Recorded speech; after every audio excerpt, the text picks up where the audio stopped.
Assalamualaikum warahmatullahi wabarakatuh. Teman-teman, kembali lagi di channel YouTube saya, Khairun Imam. Gimana nih kabar kalian, para ternak Mulyono dan juga anak-anak jenderal? Semoga kita semua selalu diberi kesehatan, kemudahan, kekuatan, dan juga rezeki yang berlimpah dari Yang Maha Kuasa, teman-teman ya.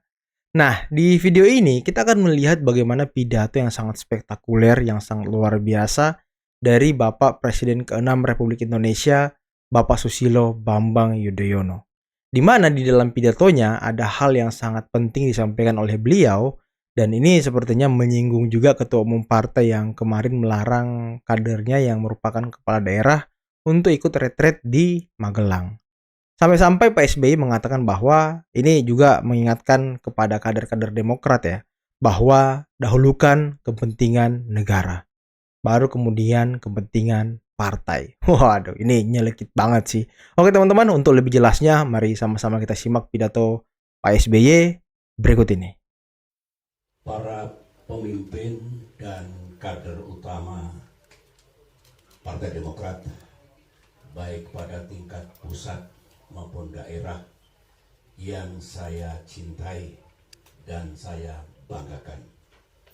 Alhamdulillah, hari ini kita semua berada di rumah perjuangan, tempat yang bersejarah. Sebelum acara resmi kita mulai,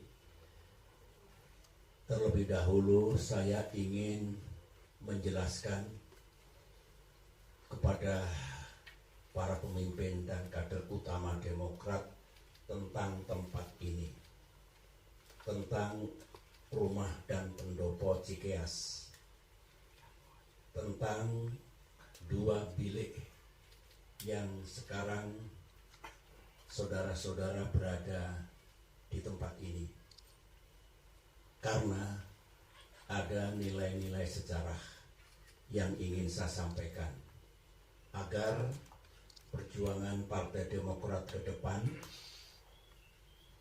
perjuangan besar kita yang utama tentunya untuk negara dan rakyat, dan perjuangan besar lainnya baru untuk partai. Jangan dibalik. Jangan dibalik. Negara dulu, baru partai. Negara dulu, baru partai. Over party. Ini nilai yang kita anut sejak Partai Demokrat berdiri. Oleh karena itu saya minta kesabaran sebentar Pak Sekjen, Kang Hero dan teman-teman lain, agar saya dengan santai menyampaikan tempat ini dalam konteks sejarah perjuangan partai, sebetulnya juga dalam konteks perjuangan kita untuk negeri tercinta. Ini ada ruang pertama, di sana ruang kedua. Dulu waktu saya menjabat sebagai Kasospol ABRI, sebelum menjadi menteri, saya terlibat aktif dalam upaya untuk mengatasi krisis 1998, dan kemudian saya mendapatkan mandat dari pimpinan ABRI untuk memimpin tim reformasi ABRI. Di dalamnya ada TNI Polri, dan kemudian dalam kapasitas saya sebagai ketua fraksi ABRI di MPR RI 1998-1999, saya tentu mengambil bagian dari reformasi nasional. Tugas itu, kewajiban ini kami lakukan dengan banyak waktu yang saya gunakan, terutama malam hari atau hari libur di tempat ini. Pada saat saya berada di luar pemerintahan, pertengahan tahun 2001, saya dibebaskan dari posisi saya sebagai Menteri Koordinator Bidang Politik, Sosial, dan Keamanan. Pembebasan itu saya terima dengan ikhlas, pasti Presiden Gus Dur memiliki pertimbangan tertentu yang baik untuk membebaskan saya dari posisi saya sebagai Menko Polsoskam atau kemudian menjadi Menko Polkam. Saya tetap menghormati beliau sampai akhir hayat beliau. Nah, ketika saya tidak berada di pemerintahan, ada gagasan untuk mendirikan partai, mendirikan yang kemudian Partai Demokrat, partai yang kita cintai ini. Adalah pertemuan saya dengan almarhum Vencer Rumangkang, dilaksanakan di sebelah, nanti kita lihat mejanya masih ada, yang intinya, Bapak, mengapa kita tidak mendirikan partai politik? Karena kemarin Pak SBY kalah dalam pemilihan wakil presiden yang dipilih oleh MPR RI. Saya kalah, saya pernah kalah, dan kalah itu indah. Kalau kita dengan ikhlas menerima kekalahan itu, kemudian berjuang lagi dengan tekad yang bulat, ikhtiar yang cerdas sambil memohon pertolongan Allah Subhanahu wa Ta'ala. Ini mirip-mirip dengan apa yang pernah disampaikan Pak Prabowo ya, Presiden Prabowo. Kalau Anda jatuh, bangkit lagi. Anda jatuh, bangkit lagi. Waduh, Ksatria itu tidak pernah menyerah, teman-teman. Inilah sosok Jenderal SBY. Tuhan yang Maha Kuasa. Saya masih belum tergerak, tetapi Pak Vencer Rumangkang, tolong Bapak pertimbangkan, Pak. Ini kan sarana perjuangan. Dalam demokrasi kan mesti ada partai politik. Mendengar itu saya jadi ingat. Karena dulu waktu saya masih di militer, dalam semangat reformasi, TNI aktif itu tabu untuk memasuki dunia politik, politik praktis. Itu salah satu doktrin yang kita keluarkan dulu pada saat reformasi ABRI, yang saya menjadi tim reformasinya, ketua tim reformasinya, kami jalankan. Benar, saya tergugah, terinspirasi. Kalau masih jadi jenderal aktif misalnya, jangan berpolitik. Kalau mau berpolitik, pensiun. Oleh karena itu, Ketua Umum AHY dan beberapa mantan perwira militer yang karirnya dulu cemerlang, cerah, tapi ketika pindah pengabdian dari dunia militer ke dunia pemerintahan atau politik, syaratnya harus mundur. Itulah ya, salah satu yang kita gagas dulu. Nah, kembali ke situ, kembali ke sejarah mendirikan partai. Akhirnya saya, oke, Pak Vencer, saya renungkan dulu, saya Renungkan dulu, ya.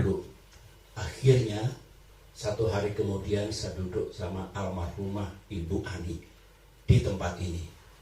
Saya sampaikan ajakan untuk mendirikan partai. Ibu Ani orang yang juga berhati-hati, berpikir secara utuh sebelum menyampaikan pandangannya kepada saya. Ibu Ani kalau menyampaikan sesuatu pasti sudah dipikirkan dalam-dalam, bukan asal-asalan. Akhirnya ya mungkin betul itu sarana untuk berjuang di dunia politik, tapi tolong kalau panggil saya Pepo hitung yang mendalam, dikalkulasikan dengan baik. Kalau sudah siap, kalau itu benar, saya akan mendukungnya. Itu kata-kata almarhum. Jalankan ya kan. Pertemuan berjalan dengan cepat, saya masih berada di luar pemerintahan. Jadi sah bagi saya untuk berpikir seperti itu, untuk memiliki sarana perjuangan Beneran politik dalam ya. tatanan demokrasi. Singkat kata, akhirnya bismillah, saya setuju. Dan sejak itu kami hanya bertiga, kadang-kadang berdua saja dengan Ibu Ani, mulai memikirkan partai ini. Di meja sebelah itulah diskusi kami. Setelah saya pertimbangkan, partai kita nanti akan kita namakan Partai Demokrat. In this room, di ruangan ini, di meja sana, saya menggagas bendera partai yang paling baik seperti apa. I love peace. Saya mencintai perdamaian. Saya jenderal. Tetapi ketika saya bertugas di Bosnia, di Herzegovina, melihat porak-porandanya bekas negara Yugoslavia, korban berjatuhan, negaranya hancur. There is no peace. Saya bermohon pada Allah, ya Allah, mudah-mudahan melalui Partai Demokrat ini ke depan saya selalu dituntun untuk tidak mengorbankan peace atau kedamaian dalam arti luas, termasuk kerukunan antar identitas, saling hormat menghormati, kepatuhan pada peranata hukum, itu semua dalam wilayah peace, kedamaian atau perdamaian. Waktu saya berdinas di PBB, bendera PBB itu biru, blue, itu melambangkan peace, truth, Kedamaian ya.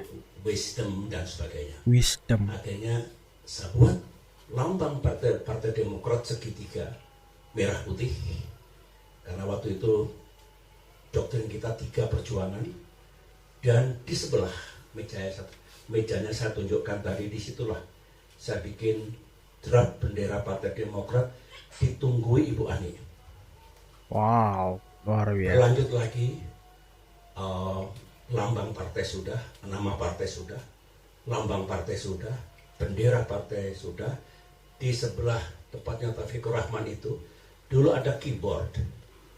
Saya juga musisi, ini saya belajar kembali main bass gitar setelah sekian puluh tahun tidak main, supaya ingat kembali.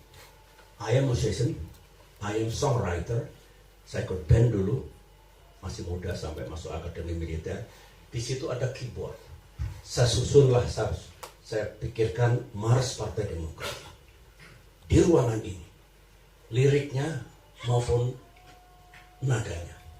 Bahkan untuk mencoba itu saya dengan almarhumah teman-teman mencoba di ruangan ini. Kita sudah punya Mars. Himne bukan saya. Himne dulu disusun oleh SISNS, dibuat oleh. Nah, masih satu lagi, yaitu partai itu punya manifesto. Manifesto politik. Partai Komunis ada Communist Manifesto. Di Inggris kalau dilihat Partai Labour ada Labour Manifesto. So, itu seperti ya deklarasi, seperti falsafah, nilai-nilai, goal, platform, itu dalam bingkai manifesto politik. Manifesto politik. Di ruangan ini saya buat pada tahun 2001. So almost everything yang alhamdulillah saya lakukan dibantu Venture Rumangkang dan terlebih-lebih almarhumah Ibu Ani, everything was done in this room. Begitu. Setelah selesai semuanya, tiba-tiba saya dipanggil ke pemerintahan oleh Presiden Megawati. Era Megawati ya. Kembali menjadi Menko Polkam. Rasanya tidak etis kalau saya dipanggil lagi, langsung bikin partai, langsung saja jadi ketua umum. Supaya paham. Oleh karena itulah ketua umum kita angkat Pak Subur Budi Santoso mewakili saya, supaya ini dianggap nggak ada kaitannya sama SBY, nggak benar itu. Ibu Ani menjadi wakil ketua umum pertama bersama Venture Rumangkang. Itulah sejarahnya. Oke. Nah, dalam perjalanannya tentu tetap ada tantangan-tantangan, partai baru tidak dilihat apa itu, gambarnya pun tiga berlian. Nah, itu Mercy nggak jelas itu. Mercy nggak jelas. Apa-apa, Bismillah, kita berjuang step by step, break by break. Awal tidak mudah, tidak ada yang melihat, tidak ada yang mau, tapi sejarah menentukan. Tuhan Maha Besar dengan dukungan rakyat yang kuat, singkat kata Partai Demokrat berdiri. masuk 5 besar, dan subhanallah, alhamdulillah saya terpilih menjadi Presiden Republik Indonesia. Itu Pak. Luar biasa. Nah, teman-teman, itulah tadi pidato yang sangat luar biasa dari Bapak Presiden ke-6 Republik Indonesia, Bapak Susilo Bambang Yudhoyono, yang diawali dengan mengingatkan kader Partai Demokrat agar lebih mengutamakan kepentingan negara, kemudian baru kepentingan partai. Jangan dibalik, kata Pak SBY. Jangan kepentingan partai yang di atas, baru kepentingan negara. Nah, ini yang akan merusak sistem kita, teman-teman. Ya, seperti yang dilakukan oleh salah satu ketua partai ya, yang ya soal hiruk pikuk retret di Magelang kemarin, kepala daerah ya sempat viral, sempat heboh. Dan bagaimana tadi Pak SBY menceritakan sejarah berdirinya Partai Demokrat, yang dimana Ibu Ani sangat berperan penting, sangat memberikan masukan. Nah, inilah teman-teman ya, lelaki yang hebat pasti selalu ada perempuan yang hebat di sampingnya.